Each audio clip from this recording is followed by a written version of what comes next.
Hello everybody and welcome back to Red Eagle Politics. Make sure you guys like this video down below and subscribe to the channel if you are new. So, we have a new poll that came out today from Harvard-Harris, not to be confused with Kamala Harris, but the poll shows that this race nationally is a dead heat. They have Harris at 49%, they have Trump at 48%.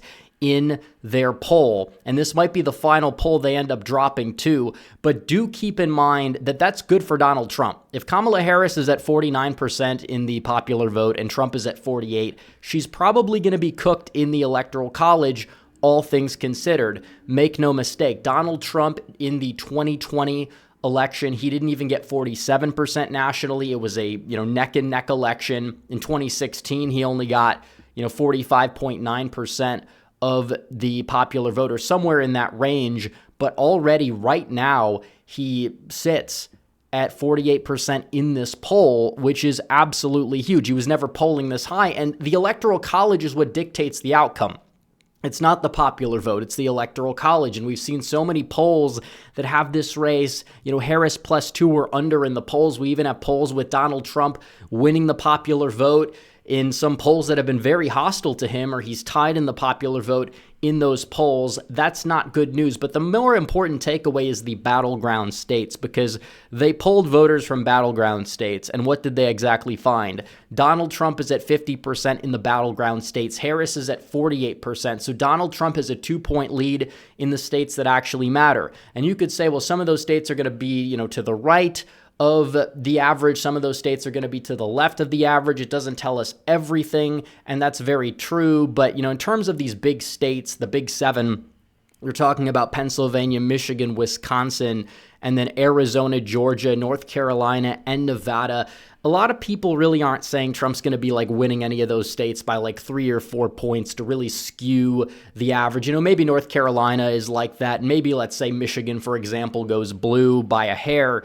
This is a good poll for Donald Trump, because if that's the average in those battleground states, that means that Donald Trump is probably going to end up winning the election, especially given the top line nationally. And it would confirm the 3-point split that we're expecting between the popular vote and the Electoral College. Somewhere between 2 to 3% is where it's going to end up. And we have other polling out of other swing states, and I wanted to take a look at it because it just shows how Donald Trump is in such a good position. But first, I have to tell you guys about our latest sponsor over at Ground News. This election is the most crucial election of our lifetime. I know we always say it, but it's usually very true, which is why it's important that we make sure that we get our news from sources that cut through the bias so we know what's really going on.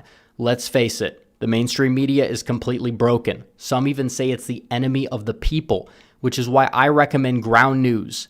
They will take a topic, and then they will compare coverage of the topic across different biased sources, and you can see which stories and key topics that interest you that the liberal media is hiding. Like this topic here about working class voters in the city of Philadelphia moving to the right, where you have 10 articles. It shows you how many articles there are, but the coverage is only 10% on the left. And this tool allows you to understand your perspective a little bit better, so you can better educate your friends who are brainwashed by the mainstream media. And you can also compare every headline of the story too. It's an awesome feature. And using my link down below at groundnews.com/redeagle, you can join Ground News with their special offer and save 40% on the same plan that I use, the Vantage plan. Having a tool like Ground News will help you sort through the bowl, especially in an election year. I highly recommend it. All right, guys, back to the video. So a lot of people think that Rasmussen is this right-leaning pollster, and it does have a right lean. It's true. I mean, the head pollster there is a Trump supporter, wants Donald Trump to win. We understand that. That's fine. Just like a lot of these pollsters from the mainstream media, we know which side they're on. But there's this kind of reputation that, Rasmussen is going to wildly overestimate Donald Trump in the swing states. And if you look at history, that's not entirely true. You have to look at Pennsylvania. They dropped a poll with Trump leading by 3 percentage points. He's at 50%. And Kamala Harris is down there at 47%. But if you compare that to 2020, look at Rasmussen's final poll in the state of Pennsylvania. They had Biden leading by 3 points. Now they have Donald Trump leading by 3 points.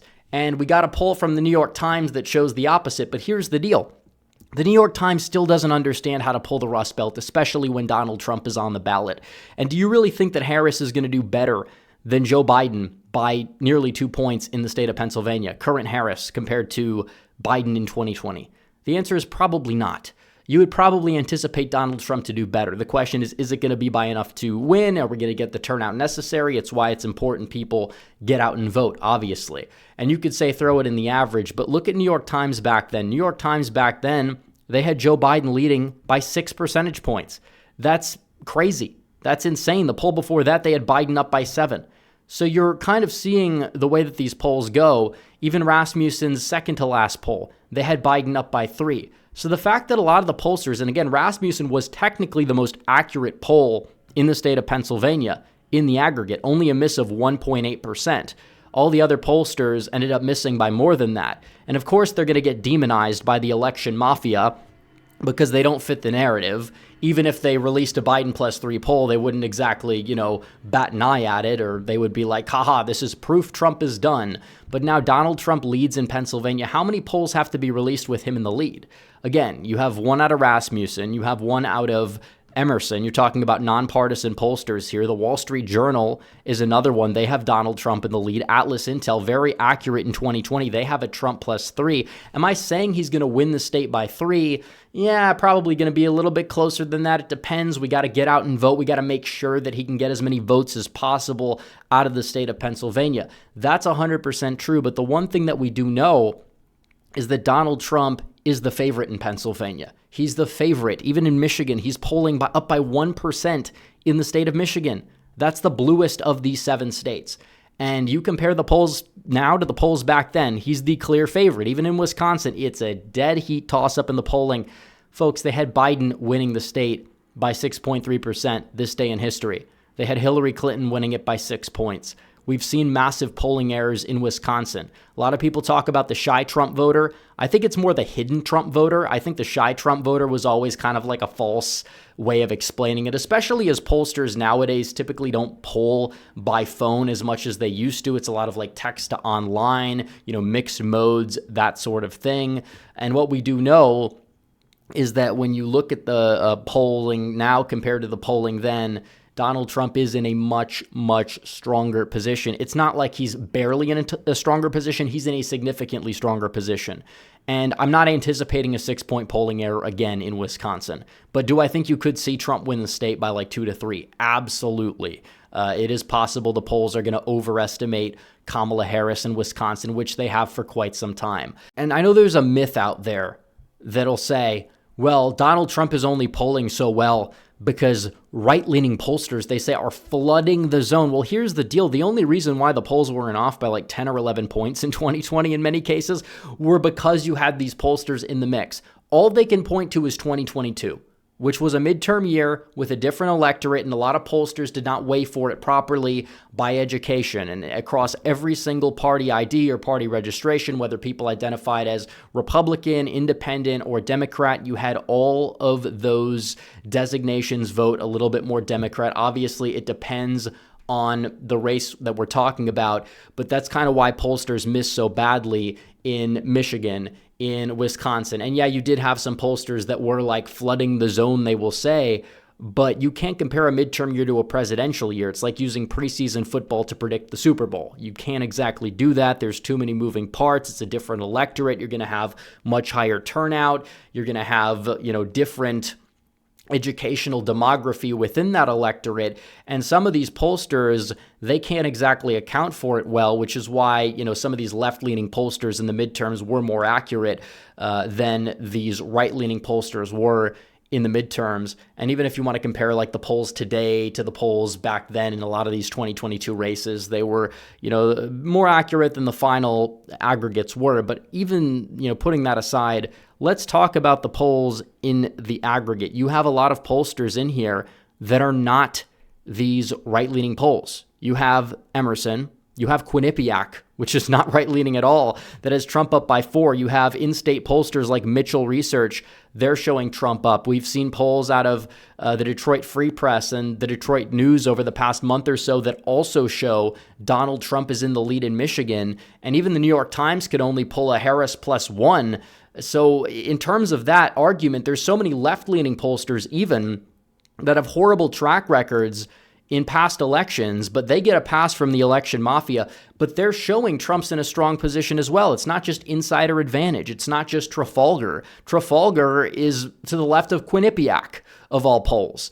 You look at Morning Compost, like they're in the mix, and they are a horrendous pollster with an awful track record. Their misses are awful, but for some reason they can be in the aggregate and be legitimized, but a poll like Trafalgar, which had one really bad cycle in 2022, they apparently need to be kicked to the curb. It's a double standard that these people have. Morning Compost missed by 8 points in the popular vote in 2022. They don't get nearly as much blowback from these people because the election mafia, they care about setting the narrative, and they try to bully any pollster that does not exactly, fit that narrative. They try to get them kicked out of the aggregates because they're upset that the numbers are not looking too good for them. And they'll scrutinize the hell out of polls that don't look good for them, but they will give, polls that have far more red flags a total pass if they fit the narrative. And that's kind of what we see here. It's a recurring theme and pattern. And so while it's true that this election, it's not over. It's definitely not over. We have to keep fighting. But Donald Trump maintains himself to be in a very solid position. And the poll that we see out of Rasmussen, the polls that we see nationally, they all confirm it. And we hear these takes that are just insane. Like, the reason why Republican registrations are going up down the stretch leading up to the election cycle is because never Trump Republicans are the Republicans registering. It's like, no, that's not how it works. A lot of the people that are registering to vote against Donald Trump, they're not typically going to be registered as Republicans. Maybe you get one or two of those people here and there, but that's not the lion's share of the people registering as Republicans or even independents, for the record. Just want to throw that out there. But in terms of the electorate, it is true that we just have to keep breaking it down using the swingometer. And when it comes to a state like Pennsylvania, where Trump is expanding his lead, it's just common sense. Use your common sense. Do you think that Kamala Harris is going to do as well with these white working class voters, compared to somebody like Joe Biden? Of course not. There's even an argument to be made she may not do as well as somebody like Hillary, who did very poorly with these people. In fact, she may do worse in some places, it's true, because she's even less of a solid, candidate to appeal to these people. In terms of that demographic, you could easily see Donald Trump make massive gains. You're talking about close to 10-point gains with these types of voters, and that would put him at 50%. And even if he does lose some with, white college-educated voters, he loses some of these supporters, he's probably not going to lose a ridiculous amount of them from what we understand, if they were able to stick with him twice. In terms of the black voters, he's likely set to gain some. We could debate how much, but he's likely to gain some. He's likely to gain with Hispanic voters as well. And black turnout is poised to probably dip a little bit. And we kind of see this with the early returns in Allegheny County. It's the upscale wealthy suburbs that are the ones returning their ballots first. And those typically lean left, and they're moving to the left. But, all the other suburbs, you have your outer suburbs, you have the, inner cities. Is Harris going to do as well as Biden did in those places? No. And that's the majority of the country, because the majority of the country, they don't live in those upscale suburbs. Of course, the talking heads on the media, that's where they live, which is why they live in a bubble. And that's why they typically don't understand the electorate. And they may accidentally get it right in like the midterms, because those people are going to be overrepresented vastly of the electorate in the midterms, but this is a presidential year. And when you look at these polls, even some of the bellwether polls, Trump is up in Erie, he's up in Northampton. I know the polls didn't have him up by like 3 to 4, and I'm not even saying he's going to win the state by this margin, but is it possible that he does well enough? It's absolutely possible. And when you look at some of these places, Bucks County, I could see it get closer. It could even flip. The registration data looks phenomenal for Republicans in most counties. Even some of these other suburban counties, Harris is not really gaining a lot from 2020. And there's a lot of room that she apparently would have to grow. She's not exactly getting it, even if she's improving slightly.